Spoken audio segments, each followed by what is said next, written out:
get this 100 yards. I cannot hear this.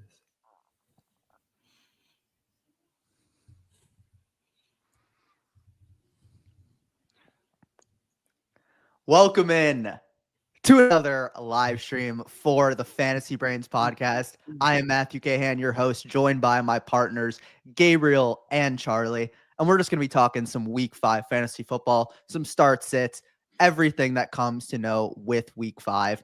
How you guys doing today? We're like already 4 weeks into the season at this point. It's like, what? We're a quarter of the way through, and it just has gone by a lot faster than I had hoped it would. Yeah, I texted you that I felt like football was almost over already before this week started. It flies by. It goes by so fast. And you make all these videos of like, here's what to look out for at the beginning of the season. And then you realize it's like week 5 and it's just not like the beginning anymore. So everything's different. All the things we were wrong about, some things we were right.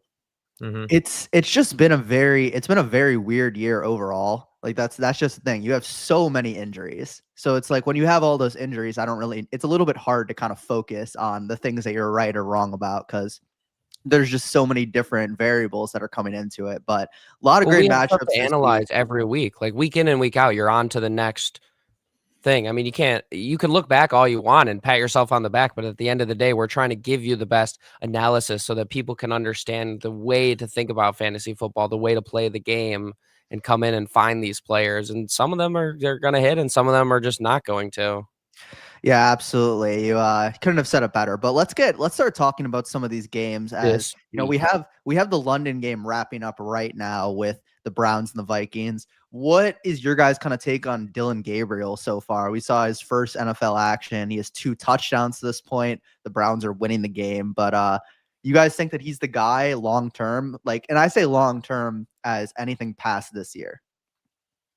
He's not terrible. Like, he's cool. Obviously he's been an okay game manager and the game is pretty close, but his completion percentage isn't very high and he's still kind of getting through some kinks, but this offense isn't great either and doesn't have like a ton of great weapons. So Gabriel could be good. I'm not hating on him. I need to see him play more before I have like a real opinion on him, but he's been fine today. Like nothing too terrible to really talk about. I think he's really experienced. I mean, he played 6 years of college football. He's the all-time leader in touchdowns in FBS, and that definitely means something to me. I mean, I got to see him play at Oregon, and the way that he can run an offense, I think, is really efficient. You're going to see a lot of the play-action game utilized as we've been seeing in this game because he's not a very good running quarterback, but he's definitely got some legs. So they're going to implement a lot of play-action in this offense. They're going to primarily be running the ball, obviously, for the Browns. Like we've seen from Joe Flacco to Dylan Gabriel, we saw them throwing the ball with Joe Flacco like 65% of the time. Now in this game, I mean, they're only throwing the ball 45% of plays. I know it was like 50% at halftime, and now they've just been continuing to feed Judkins. So I'm really excited to see what Gabriel can do inside of this Stefanski offense, because I think Gabriel is a really well-rounded quarterback. I think he's going to use the short game well, throw to his short guys in the flat. I'm not so sure how it helps like a guy like Judy, but I do like how it helps guys like Njoku moving forward and Judkins for sure. Yeah, absolutely. I think the mobility is the biggest thing, just being able to extend plays and keep the ball moving downfield. But we got our first start sit question coming from Ryan. Glad to see you in here, my guy. Again, Woody Marks or Travion Henderson? I'm going with Woody Marks. Always Woody Marks, had a breakout game last week. Kind of seems like he's this year's Bucky Irving. I know that's been said about multiple players this year, but Houston doesn't have a good running game with Joe Mixon potentially out for the season. And I think that with Lamar Jackson out and Houston having a great defense, I think you can rely that Mark's going to get a lot of touches this week and could find the end zone. He also catches passes. He's a pass catching back in this offense, which I think makes his value a lot higher. Henderson's done the same, but the workload in this RB room in New England has been really odd for Henderson, and his snap share is pretty low. I mean, it's just no matter what, they seem to keep playing Stevenson and they play Antonio Gibson. Like, these guys can fumble 10 times in the game. Like, they still play him different snaps. So I need Henderson to see a bigger snap share. And I told you, Brainiacs, last week to pick up Woody Marks on the waiver wire before it was too late. And he broke out right in front of you. So I'm just saying, Woody Marks is the guy moving forward. I do think Henderson has a chance this week, though, to make this the week that he breaks out. I'm still going with Marks over Henderson in my lineup, but I wouldn't be I wouldn't be upset with Henderson as well in my lineup because against the Bills, the way that I look at this matchup, if the Patriots can stay in it, where I've seen already through 5 weeks some development of this Patriots offense. I don't know if you guys are seeing the same thing, but it looked a lot worse week 1 and 2 than it's been looking recently. They're getting their receivers more involved, like Stephon Diggs. I think that there's a chance that this could be Travion's breakout game where he catches, 6 or 7 passes and scores a touchdown. And that could be a chance to keep them in the game in his breakout fantasy week. Yeah, definitely. I think Henderson is still a good player, and this could be a week where the Patriots are playing from behind. So definitely, I think Marks is the better play, but Henderson is still a solid consolation there. But we got another question coming from Rick. Odd man out, Jameson Williams, T. Higgins, Keenan Allen. I'm going to go with T. Higgins here as the odd man out. I just don't believe in this Bengals offense at all, especially against this Detroit defense. I've been back and forth about starting some Bengals players, and my worry with this game is that Detroit gets out to a huge lead and they just run the ball, waste clock. With how bad this Bengals defense is, I'm not sure if they're going to be able to get off the field. Whereas Jameson Williams and Keenan Allen, I think that you can rely with Keenan having just a better volume for the game. And Jameson Williams, I just like his odds of catching a long touchdown more than T. Higgins. Is this a Jahmyr Gibbs or David Montgomery game? Both. I lean more towards Montgomery on the ground. And I said to start Montgomery this week because of that groundwork. But Gibbs is always he's just so good. He has to be involved. Are you comfortable with a Monty over like a Woody Marks even? No, I like Woody Marks more because of his pass catching ability. I think he's going to play a ton of snaps, especially with Joe Mixon not playing yet. It's going to be pretty much all Woody Marks today.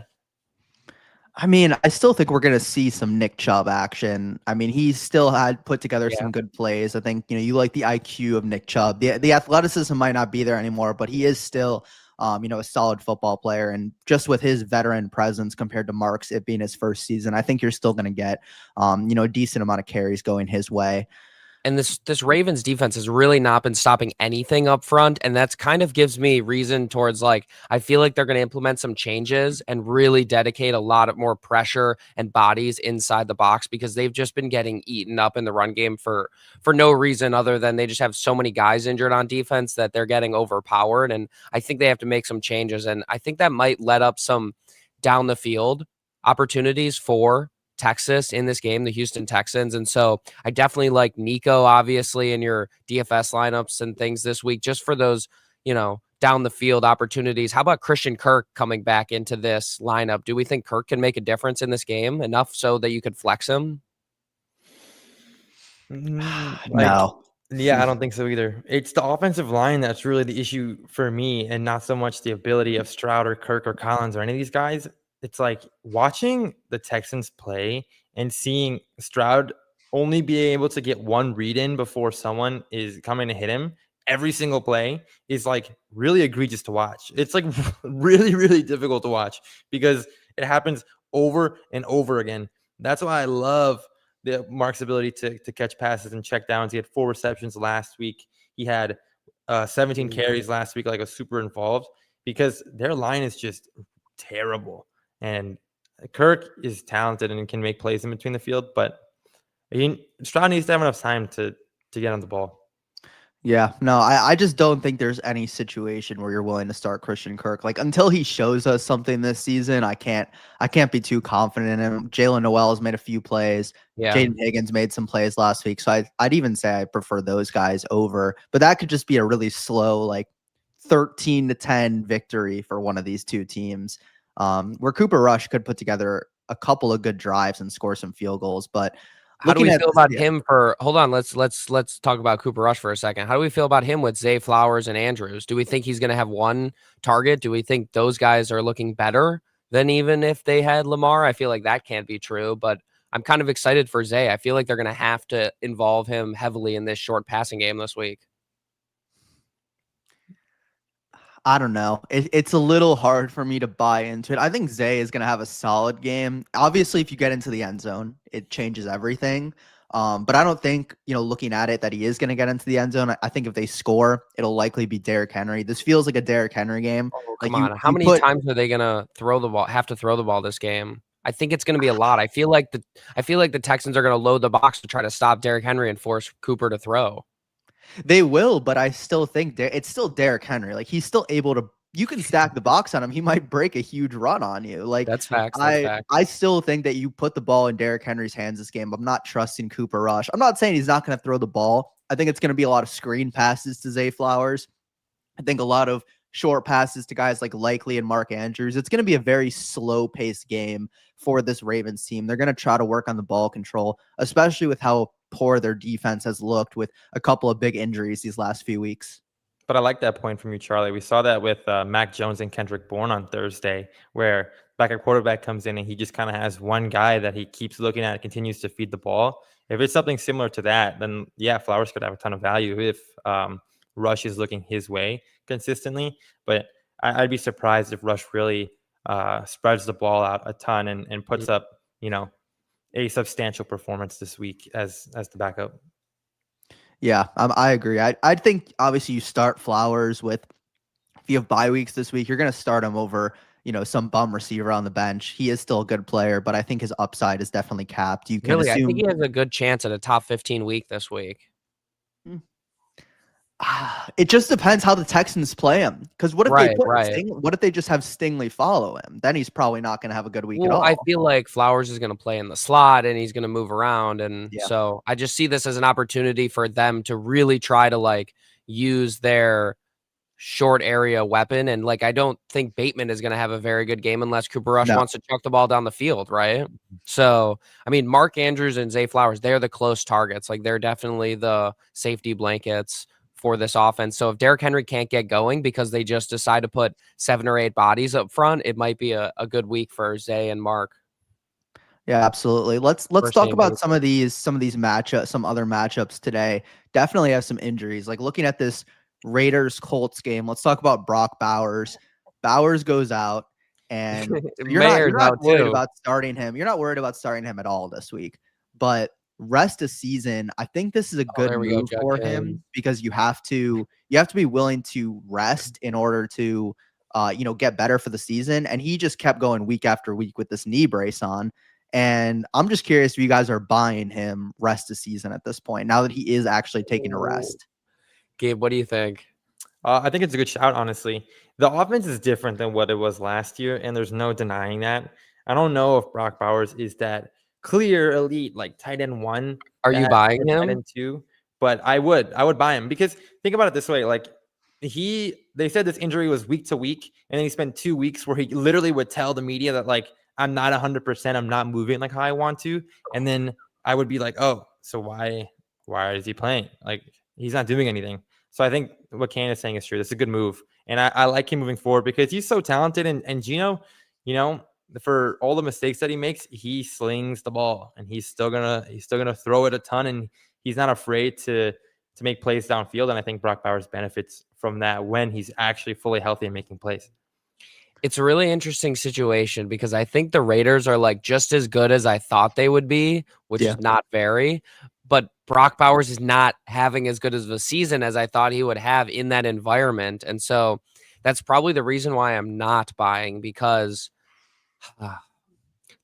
Definitely in redraft, I don't think I'm buying because in Dynasty, I think I would because you're looking forward to another quarterback, another offense coming in a new style. But this year, I think that the Raiders are kind of headed in the wrong direction, and especially Bauer's health. I don't see this as going in a good way for fantasy managers once we get down the line. I mean, if you're willing to give up a bunch of assets right now to put Bowers on your team, which you'd be putting him on your bench right now, I think you're giving up a lot of chances at winning important fantasy football games that you're not going to necessarily recover that value down the line. If Bowers is putting up 14 or 15 points per game in those end of season games, and you could have had a different player in your lineup that's doing really well, like a star player, or you could have had a different tight end that I think is just a replacement value that you could find that puts up, 7 or 8 points per game. If we were seeing Bowers go for his,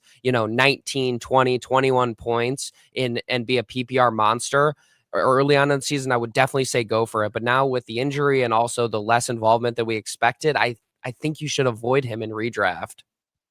I don't mind avoiding him. I think it kind of goes either way. A lot of people I think are willing to deal him because you have a lot of not backups, but guys that were drafted in the tight end 10 to 20 range that are having solid seasons. You have Jake Ferguson, who's having a great year. You have Brennan Strange, who's put together a couple of good weeks. Juwan Johnson, Hunter Henry.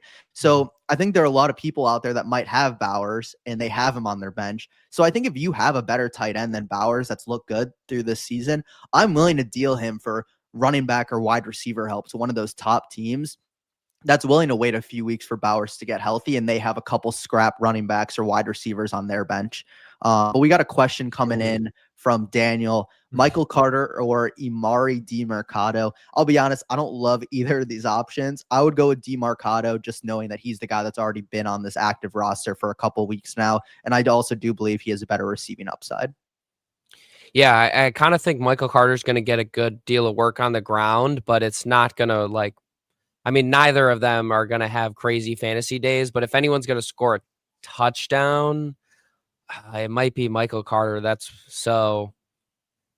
I think I would try to avoid both of them. In my daily fantasy sports lineups, I went with Michael Carter because I think that he could have a chance at surprisingly carving out a big role. And so I thought he was a good value. But I think in your fantasy lineups, Emari DeMercado is the safer option in this lineup because, like Kahan said, he's just been on the team longer.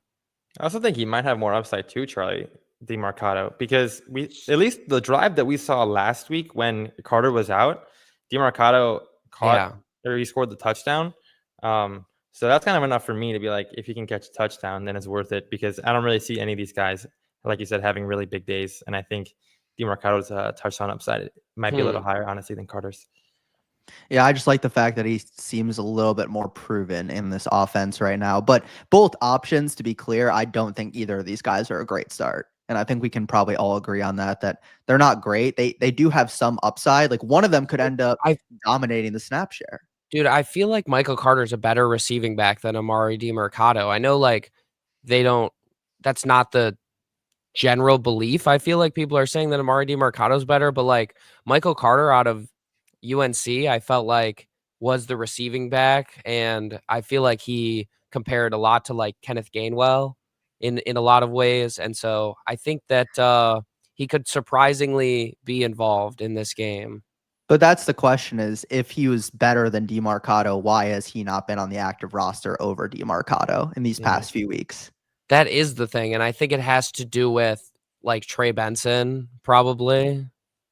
Yeah, but I guess look, to be honest, this is gonna be their running back room likely for the next couple of weeks. So after this week, we'll really get to see who gets the share and if either of these guys are startable moving forward. But let's talk about some good NFL matchups here. One that I want to kind of focus on here is the Cowboys versus the Jets. I think could be a very interesting game because both these defenses are not great. Dallas obviously has an atrocious defense. Jets have a very on and off defense. They have some good players and some really bad players. I don't know how this game script is going to go, but are there any players in this game that you think will really have a really good game? I like Breece Hall a lot in this game. I'll start with that. Okay, because that's a talking point. I think the main guys are about the same as what we saw last week. Like you start Justin Fields and Garrett Wilson. They've actually been a pretty good stack this season. They had one or two games where it was oh my gosh, and the other ones were really good. And then for Dallas, it's definitely Pickens and Ferguson are for sure the guys. And Javonte. What was that? Javonte too. Yeah, I think the guys that are more talkable though are Javonte and Breece. Javonte's been good because of his touchdown ability, and he's been getting the entire snap share. Breece, on the other hand, I'm a little concerned about because if he doesn't have a good game today, it's okay, is Breece Hall just bad? Because he's been kind of a game script player so far. So I mean, we'll see. I think Breece could have a good game, but I'm more concerned about what happens afterwards if he doesn't have a good game today. I want to talk about Jalen Tolbert. I think that everyone in this game is definitely a start. Because these are two bad defenses. The Jets defense is definitely not what it once was. It's definitely not very good. I expect Dak to hang in there, throw the ball well. I like Javonte this week, but definitely like more of a flex just because I'm worried about this Cowboys offensive line. I do think that Javonte is a sell in redraft. I like him. I think he's going to have a good year. I think he's going to continue to have success.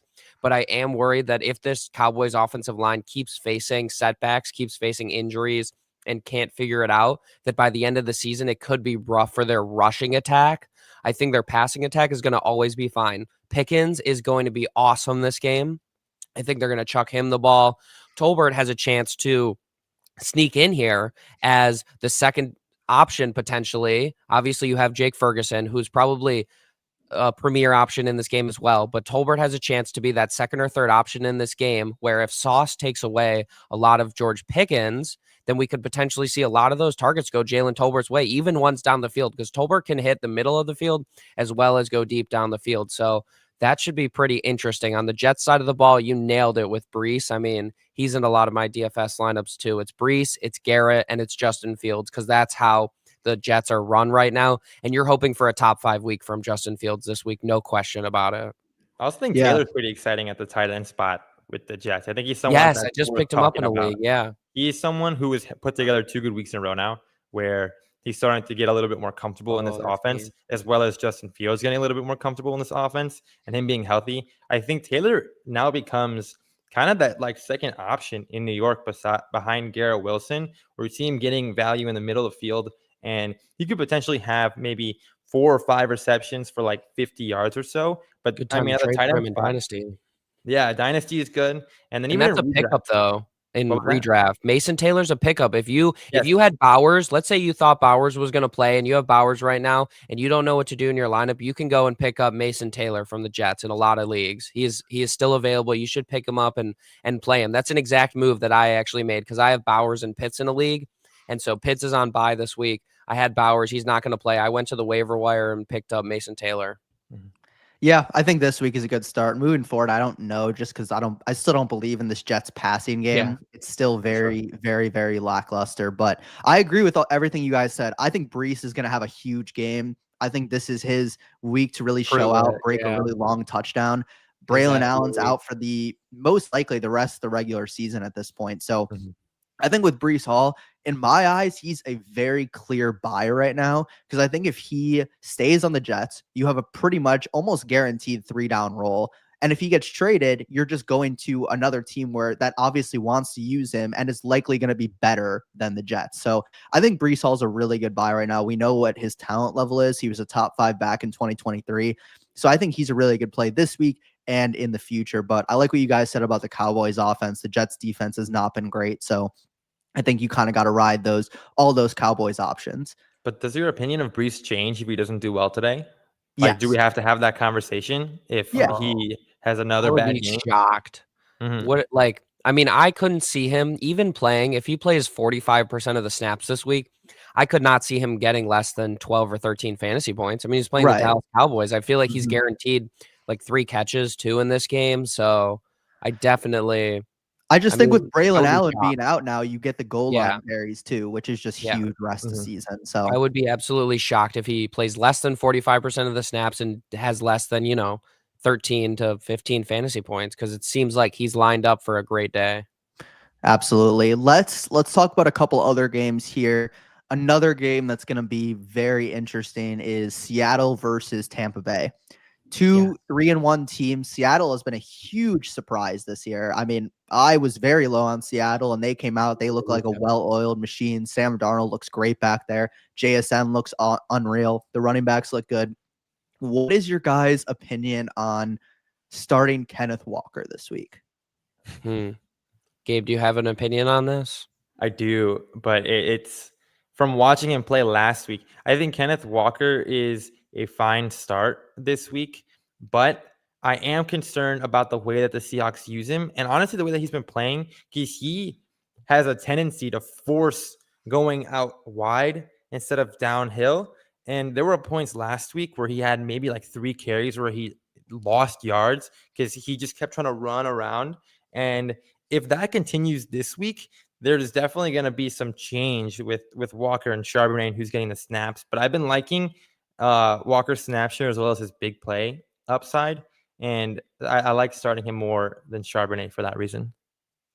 I would try my best not to start Kenneth Walker. I think he's a player that you're not going to see on the field, and that's going to be really frustrating in fantasy football. Against the Bucks, I do like that it's a potentially high-scoring game, so we could see some long touchdowns in this game, and that could benefit some offensive intensity for the Seattle Seahawks, and that could really help Kenneth Walker's fantasy day. But at the end of the day, the Bucks' run defense is pretty good, and we might just see Sam Darnold try to throw the ball a lot, which could mean that Charbonnet's on the field a good amount in this game, and they're just peppering JSN with targets and using their wide receivers. So, I mean, I'd expect Kenneth Walker to have, about 13 carries or so for like 67 yards, and then maybe 2 catches for, 15 yards. And so at the end of the day, like that's like an okay fantasy day. But if he doesn't score a touchdown, you're not really excited with him in your lineup. No, you're not. I don't think you're that excited about him this week. I agree with you. I think he has a solid floor. Also, just because Seattle, the defense looks good. So they're getting the offense opportunities, which is a huge thing in fantasy, is how good your defense is. Can you get your offense opportunities on the field? More opportunities equals more touches for your players. So yeah, I think that in this game, no Mike Evans for the Bucks, no Bucky Irving as well. It's going to be a very interesting game to see how this goes. I actually like Seattle in this one. Can we talk about Chris Godwin? Because I almost thought about putting him as a start of the week potentially. I really think that if you need a flex, Godwin is a pretty solid opportunity because Mike Evans is still out right now. So I want to use that chance. I think this could be a high scoring game. And I think that Godwin, he got 10 targets last week. I think that with a little bit more revamping up into this week and involvement in the offense, I expect to see, again, 7 to 9 targets. I think that could be pretty guaranteed for Godwin. And then that could be a pretty good PPR fantasy day for Chris Godwin. I like the point that you're making, Charlie, but Godwin was one of my sits of the week because because I think people are blinded by the target share and they don't realize that the Seahawks allow the least amount of points to perimeter wide receivers in the NFL.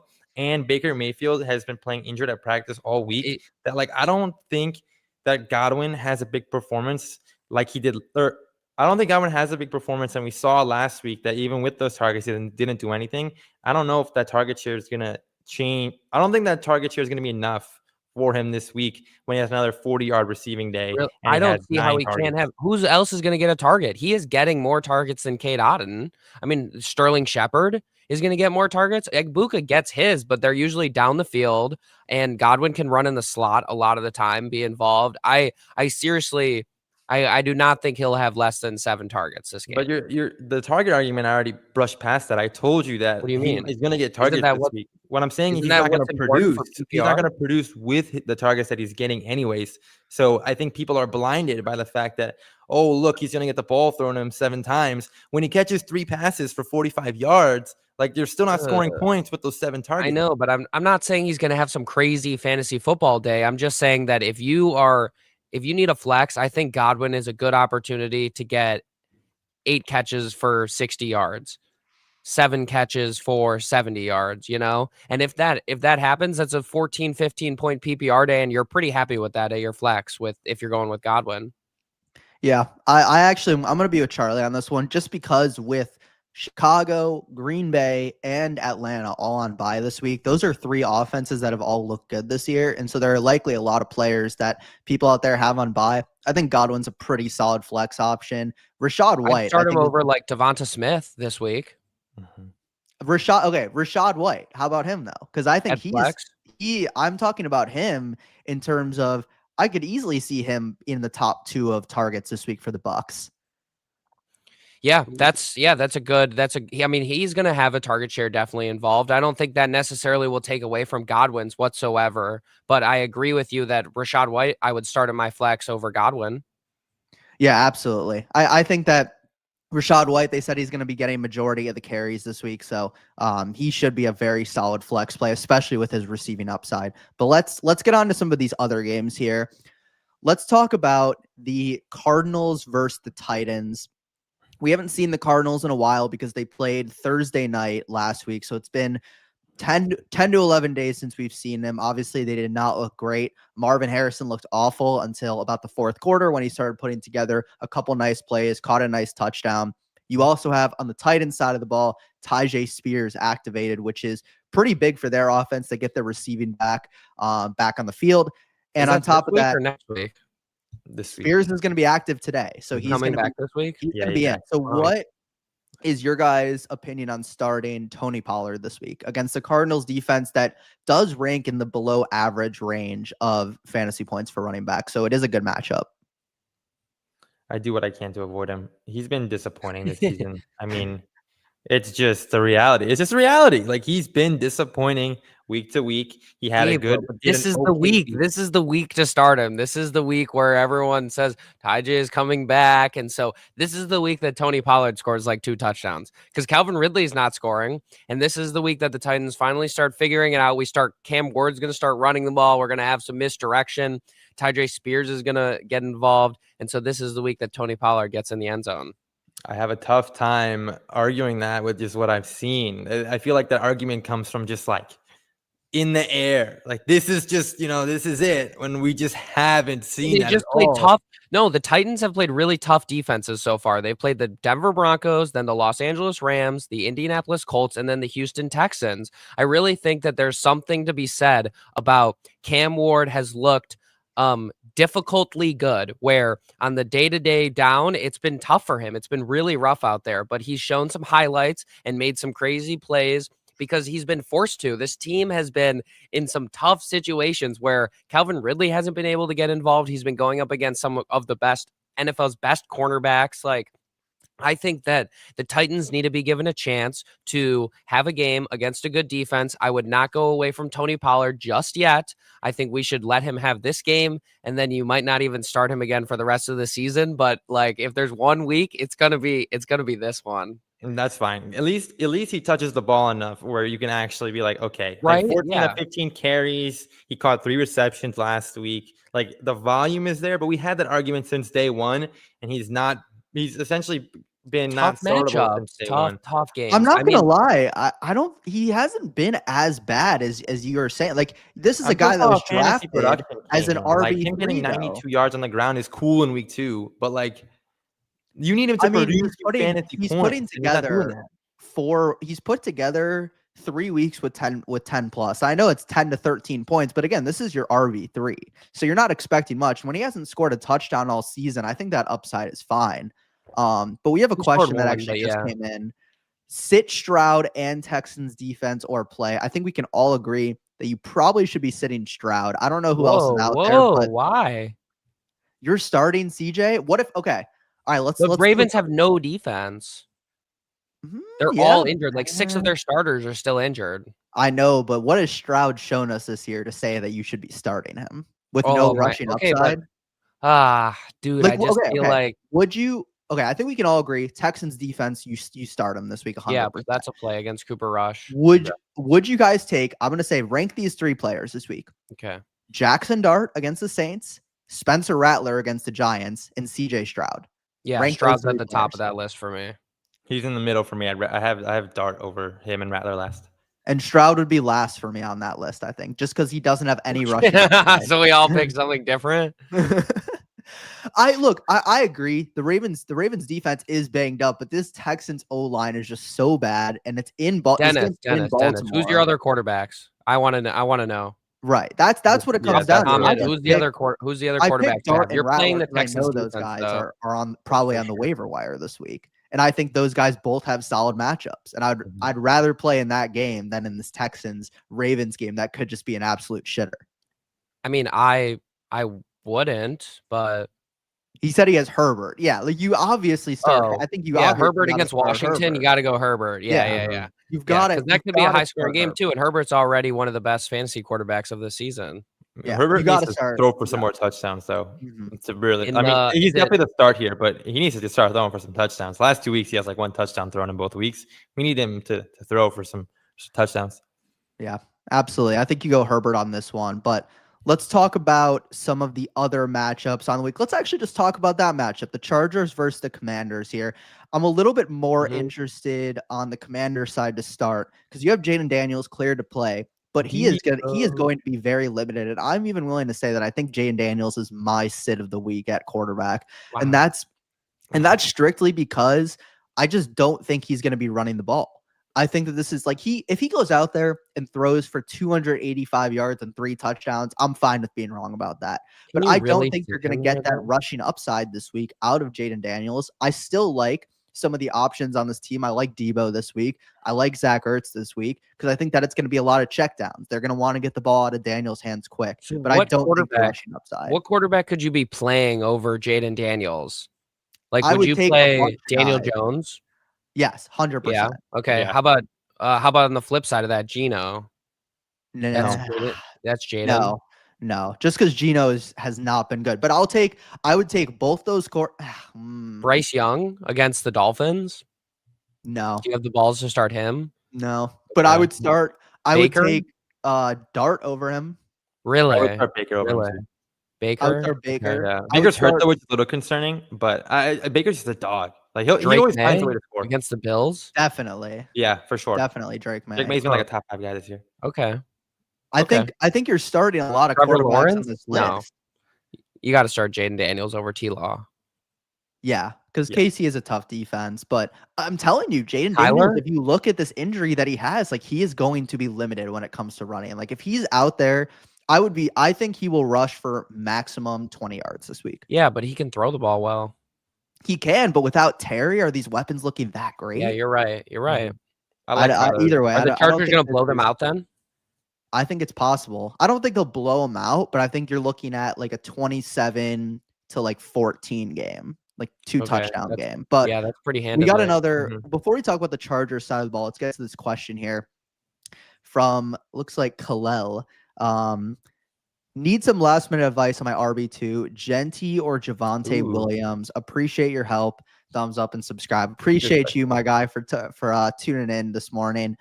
I think this is a pretty tough one. I'm going to go with Javonte Williams here just because I believe in the offense in this game. Oh, Javonte the Vikings Williams just won the has game. shown what? Sorry. What happened? Sorry. Live Jordan update.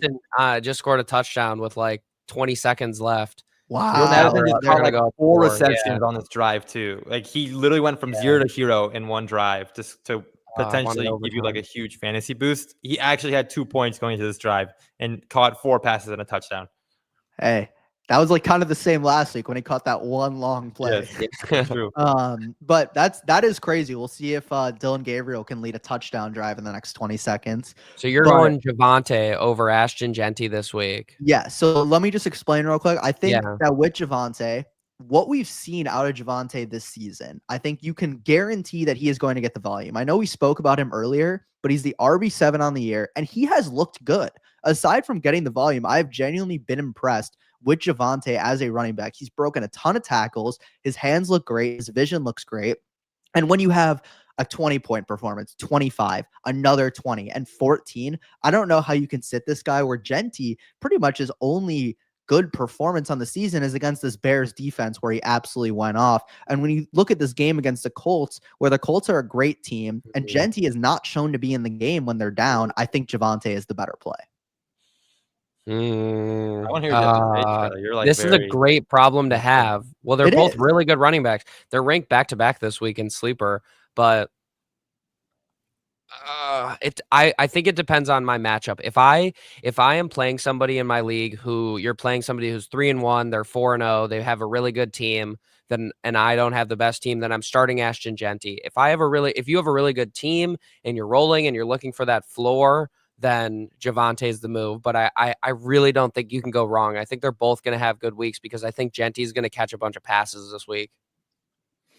That would be great for Genty and be great for feeling confident on him rest of the season. But the way that I've just seen Genty, they're just not involving him as much as we thought in the receiving game. And Geno isn't a check down a lot, though. I mean, Genty has he was averaging before last week negative yards before contact. And then this week against the Bears, this last week against the Bears, he finally got to like 0.7 yards before contact, and he has this crazy week. And 0.7 yards per contact before contact is still the lowest in the NFL for any running back and offensive line. So it's literally like if you give this guy a little crease, he can do that with it. And so I think the Raiders are finally kind of figuring out how to actually get Ashton Genty the ball the right way. I can get behind that, but also we're forgetting that how bad the Bears defense has been at times and how depleted it was. So I'm not taking too much with that. I was expecting a Genty breakout last week. That's fair. All right, we're about to see a Hail Mary right here. A Dylan Gabriel. That'll be awesome. But before, right? Let us know what happens with that because I'm not watching the game. But let's get on to some of our other matchups on the day as we are getting closer to kickoff, 20 minutes out. So we got about 15 minutes left on this live stream. Let's talk about the Miami Dolphins versus the Carolina Panthers. Pretty shitter matchup, but a lot of fantasy relevant players in this game. Tyreek Hill obviously goes down with a devastating injury. He was having a great start to the season. The Dolphins offense honestly started to look a lot more improved. Now, obviously, this defense and this offensive line is absolutely atrocious, but you have Jalen Waddle this week. You're obviously starting Devon Achane. How high would you put Waddle this week? Like, are you guys putting him in the top 15 wide receivers now with Tyreek out? With Tyreek out, Waddle is my start of the week. I think he's definitely, you have to at least give him the chance to be hyper involved, especially against a team like the Carolina Panthers. Like Mike McDaniel might have gone in this week and just said, we're going to figure out how to get Waddle the ball in every way possible. And the way that I see it is a good friend of mine named Owen explained this to me, and I kind of liked it. So Tyreek Hill was having a really good season. He was running all the primary routes. Tua has been struggling a lot with reading and going through his reads and progressions by only looking at the number one route and then check down, And so that's why the tight ends and running backs get so involved in their offense. And it's not complicated enough offense because Mike McDaniel is frustrating. And so it's all Tua can do. Now that Tyreek is gone, we're going to see Waddle running those routes. We're going to see that he's the first look. And I'm excited to see what that looks like in this offense in 2025. Hopefully, it means something good. Obviously, it's the Dolphins, and so we could end up holding nothing this week. But against the Carolina Panthers lineup, I think that Waddle's a really exciting bet to make. I agree. And Waddle's been someone I've talked about on our TikTok actually a ton, which it's been kind of frustrating because he has been so up and down that I found myself making like repeated videos about him. But since the offseason, I was someone who really liked Waddle's value this year. And now with Hill out, I think what Charlie said is really accurate. And I just love like how many targets Waddle could potentially receive moving forward. That only just boosts my value for him. I think he's a very, very good play moving forward. How about Darren Waller? I like him this week. I think if you have a bye, if you have a tight end that you've been starting, if you've been starting Pitts or Tucker Kraft, go ahead, throw Waller in the lineup. He's going to be a red zone target for this team. It's all about him catching a touchdown. I mean, that's just the reality. He's not going to get you a ton of yards and receptions, but if he gets in the end zone, then. Well, that's the thing. Let's talk about this on the Panthers side of the ball. You have the Panthers who have had a really awful season for the most part. Outside of that one game against Atlanta, they have looked absolutely terrible. And I've never been a big believer in Bryce Young. I'm not a huge believer in this offense. You have a guy like Tet McMillan. Is this his breakout week? Because pre-draft process, not low on Tet, but lower than pretty much everybody on Tet McMillan when it came to his skill set in the NFL. That was the same. And he's put together a lot of nice plays in the league, but it hasn't really translated to a lot of fantasy points. So is this finally the week where Tet kind of breaks out? That's an interesting kind of place that we're in with Teteroa McMillan, where a lot of people have already given him his flowers. They've already kind of said he's broken out. He's a wide receiver one. He's good. And he does look really good. And I think he's a really good football player. But I think we're going to see for at least a period of time a separation between how good of a football player he is and how good of a fantasy football player he is. And that just comes down to the Panthers as an organization, really, where I think we're going to be almost always wanting a little bit more from Teteroa McMillan. Now, I think this week could be a nice week for him because he has a chance to score a touchdown. And so once he gets in the end zone, I think that gives him an opportunity to go off for a big week because the targets are there. I mean, it's guaranteed. He's gone 9, 10, 8, and 8 with targets. So I expect him to have at least 8 targets again because he is the wide receiver 1 there. It's just like if a touchdown comes once in every 5 weeks, then that's not super exciting for fantasy football for Teteroa McMillan. And that's kind of more of what I expect, at least for the rest of this season. Yeah, these are good points for our viewers and even for me, like as someone who you guys are giving me some new perspective because I was kind of with what Charlie was saying where, oh, I'm giving him his flowers. He's been good, 5 receptions, 82 yards in the first week or 60. What was it? 62, 68 82? yards in the first week, but he had 100 yards. In 100 week. And then the next week he had 100 yards on 6 receptions. Then you're like, okay, he's here to play. Like he's good.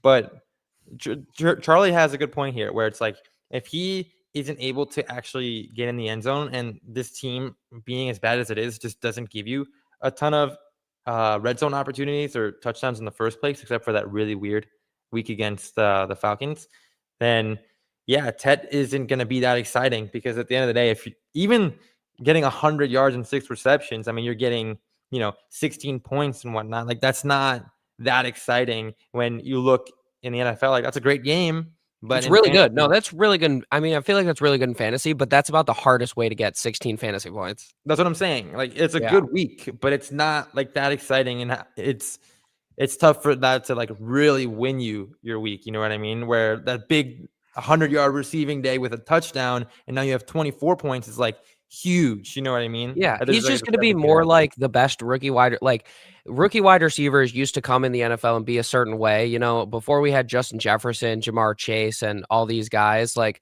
Teteroa McMillan is just looking like he's going to be the standard best wide receiver in the draft class, or one of, because obviously we have like Igbuka and other guys, but he's just the standard, one of the better wide receivers in the draft class. He'll have a pretty good rookie year, and then next year, and hopefully the situations will improve to where he can be a weekly fantasy wide receiver 1. But until then, for the rest of this year, I mean, he's just not a wide receiver 1. He's a mid to low end wide receiver 2.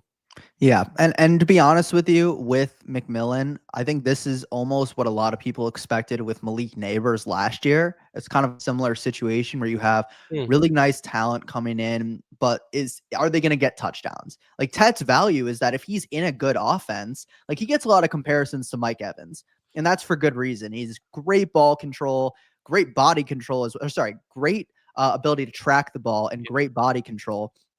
But they're just never getting into the red zone. That's the problem. And the offense just isn't good. And you have a tiny quarterback with Bryce Young who struggled. And I do think that this is Tet's week to break out. If he is going to break out this season, I think this is the week. Miami defense is not good. And both these teams sitting here at 1-3, this is basically their season on the line in my eyes. And obviously, neither of these teams are going to do anything. But in their eyes, it's like, if you can't win this game right here, it's time to start selling. It's time to start pointless matchup. Packing it in. Mm-hmm. What the worst team in the NFC and the worst team in the AFC. Oh my God. So let's before we end off, we got a couple more minutes here. We got 2 more games to kind of discuss here. This is, in my eyes, 2 wide receiver rooms in Buffalo and New England that are very I don't know what the word would be, but there's just a lot of mouths that you just never know which one is going to get fed. Mm-hmm. So between Keon Coleman and Khalil Shakir, I'm going to ask, which one would you rather prefer this week against New England? And then secondary on the Pats side of the ball, are you willing to start Stephon Diggs this week in the revenge game? Give me Khalil Shakir all day. His floor has been where I wanted it to see the first 2 weeks, is what it's been the last 2 weeks. I'm really liking his floor and the potential touchdown upside that he has. And then Diggs last week finally did something, but Charlie mentioned this at the beginning of the stream where I think the Patriots offense has started to look better, and it does make me feel a lot safer for Diggs as well. I think Diggs is a guy that you can start this week with relative confidence that he could get you like 6 receptions, 60 yards, and a potential touchdown, which would be a pretty good week, I think, moving forward. Yeah. Of those 3 players, Diggs, I am comfortable starting. I am pretty confident flexing him. I think he falls in the same category as like a little bit higher. I'd put him a little bit higher than Godwin to me. Definitely still under Rashad White, I guess, as we were talking about that. But Diggs is a go for me. Keon and Khalil Shakir, I'm avoiding. I don't really want to start either of them. I think you can pretty much always find a better, I think, alternative. Mostly Khalil Shakir is probably the main target, but I think that there are a lot of better options. Yeah, Even no. like let me just think through like Diggs, Godwin, I even mean, like I think Diggs is a good. Shaheed. I Like think I Diggs feel is like a I would good rather option this Shaheed that. week. Like Yeah, I think Diggs is a good his snap option. share. His snap share has gone up every single week. Yeah. We talked about the Patriots offense Healthy. improving. They're going to be playing from behind. I think you get Diggs in that lineup, and I'm with Gabe on this one. You start Shakir. You got Really? Christian Gonzalez on the outside for the Patriots, who could be covering Keon Coleman. I think you go with the more consistent guy as of late with Shakir. But before we end off this live stream and get to actually watch football today, let's talk about this Chiefs-Jaguars game here on Monday night. My biggest thing in this game, what do you think is going to happen with Travis Etienne? Is he going to have a good game this week? I don't know. Don't say that, Gabe. The Chiefs have a really good defense, and I feel like they're going to give Trevor Lawrence a really hard time. Like I can imagine him struggling heavily in this game, and Etienne is probably taking the brunt of that. I think we'll see Baishal Tootin involved a lot more in the passing game. They'll probably be playing from behind. This is probably the first week that Etienne shows his struggles and that we start to question kind of the path that the Jaguars are taking as an offense this year. I think that we're really going to start to see this could be the week that gives them a wake-up call of, hey, we need to not only implement Travis Hunter more into our lineup, but Baishal Tootin along with that, and maybe that starts the decline of Travis Etienne this year. Would you say he's a sell, Etienne? Would you sell him, or are you trying to ride him for the rest of the season? I think it all just depends on the situation. How many running backs do you have on your team? Yeah. I think if he is your RB3 and you have 2 running backs ahead of him, I think you can go ahead and sell him at high value for another position of need. If you need a quarterback, if you need a tight end, you can go out and sell him with the lack of good running backs there are. But I think that he has looked really good this year. Like he has he's looked healthy. He's looked a lot more improved. This offense looks a lot better than it did last year in terms of actually being productive and winning games. And that's going to be the biggest difference is a lot of people out there are like, Travis Hunter's not touching the ball. BTJ has his own struggles. This offensive line is a little bit questionable. So where is it coming from? It's coming from these running backs and just being able to dominate the line of scrimmage, which is not something that I expect them to be able to do, and something that I do question with them playing the Chiefs. We got a last minute question coming in right here. Darius Slayton, Rashid Shaheed, or T. Higgins in the flex. I am going to go with Rashid Shaheed. I like the matchup against the Giants. I think he's due for a long touchdown. T. Higgins, I just can't trust him in this offense until he puts up a good week. I'm really not. Even if he puts up a good week, I'm just not willing to trust, knowing that Jamar is kind of guaranteed his touches. T. Higgins, I don't think it's the same for him. And Darius Slayton, unless he catches that 70-yard touchdown, that might be his only catch of the game. Yeah, Slayton is a good bet in like really deep leagues. If you need somebody, he's a solid play if you're really looking for somebody. But Shaheed is far and away better than Slayton in my eyes. So I'd also go Shaheed. Yep. And Gabe, you got to take on this one before we head to our next for sure. But Slayton's a sleeper, and he's definitely not what Kahan said of like his own might have one catch in the game. He actually, without Neighbors, maybe. Without Neighbors, he actually has some genuine volume that we saw last season too. I'm not saying you should start him over Shaheed, but if you're like in a really deep struggle, and maybe this isn't your question with like guys like Higgins and Shaheed, I think Slayton is a higher upside start than a one catch performance. You could get like 5 receptions and a big play with maybe a touchdown if it's that big play. But before we go, can we? I want to finish off this Etienne argument. Yeah, I wanted. We still got a couple more. Etienne has played Carolina and Cincinnati and San Francisco so far out of the 3 or 4 weeks. He scored 20 against Carolina, 17 against Cincinnati, 21 against San Francisco, who had a total beat up team, and then they played Houston and he only scored 11. So I think that it is definitely matchup dependent. I think the Jags are one of the most matchup dependent teams as an entirety throughout the NFL, because I think they rely heavily on being at an advantage physically and mentally with Trevor Lawrence, because I think he struggles immensely when they play good teams. He also scored a touchdown against Houston, so he didn't really have a very good week at all. And he hasn't been very involved in the passing game, and he has barely played, he plays like 60% of the snaps. So I think that people are, really happy with ETN, and you could maybe get some good value for him and get out from under. How many running backs are getting 19 carries a game? Like 19, 20 carries a game. He only had 19 carries last week against San Fran. Before that, he had 16, 14, 16. Like, I mean, Charlie, people were concerned about Tune's snap share the week prior, and then ETN goes and gets the most carries he's had all season, because Tune had, I think it was like 12 touches like 2 weeks ago. People were like, oh my goodness, like Tune's going to carve this role. It's going to be this 50-50 split. And then ETN out-touched him last week after people were concerned about his production. And then he scores you like 20 fantasy points.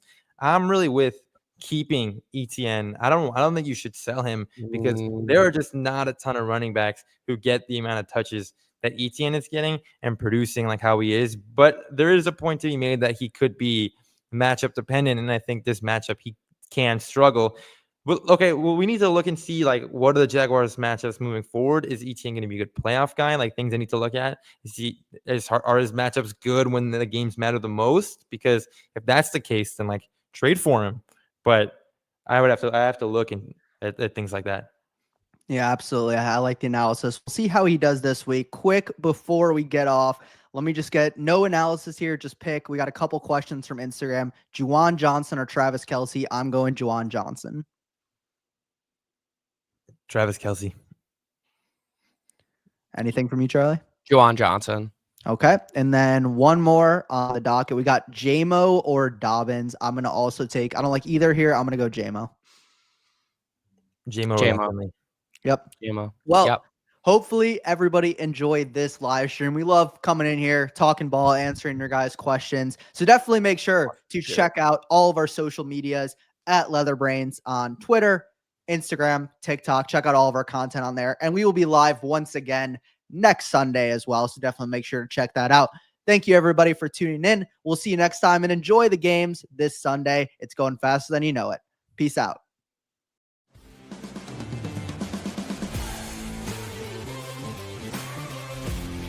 If you enjoyed this episode, make sure you tune into our new releases every week on your favorite podcast app.